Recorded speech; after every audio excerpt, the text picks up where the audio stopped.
माझे नाव प्रियंका राजू पवार.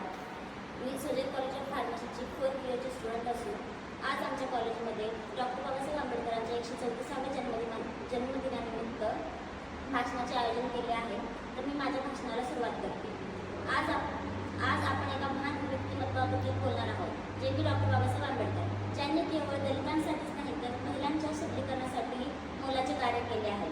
तर डॉक्टर बाबासाहेब आंबेडकर हे भारताच्या राज्यघटनेचे शिल्पकार असून त्यांनी महिलांच्या हक्काबद्दल मान्यता दिली.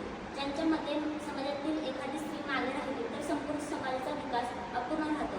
म्हणून महिलांच्या आर्थिक, सामाजिक आणि शैक्षणिक उन्नतीसाठी अनेक पावले उचलली. डॉक्टर बाबासाहेब आंबेडकरांनी त्यांच्या कायदेशीर अधिकारासाठी काही नियम लागू केले. जसे की डॉक्टर बाबासाहेब आंबेडकरांनी 1951 मध्ये हिंदू कोड बिल तयार केले. या बिलामध्ये महिलांना मालमत्तेचा अधिकार, घटस्फोटाचा अधिकार आणि दत्तक घेण्याचा अधिकार आणि समान वारसा हक्काचा अधिकार देण्यात आला.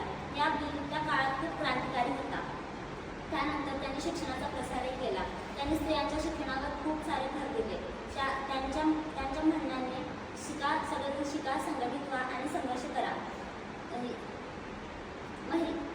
त्यानंतर त्यांनी महिलांच्या व्यासपीठालाही प्रोत्साहन दिले. 1927 मध्ये त्यांनी महिलांच्या स्वतंत्र परिषदाचे आयोजन केले.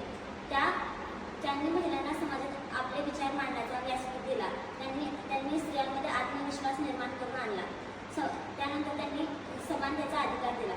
त्यांच्या मते स्त्री आणि पुरुषांची समानता समाजामध्ये उन्नती आणते आणि त्यांनी कायमच लिंगभेद विरोधात आवाज उठवला. त्यानंतर उपसंहार.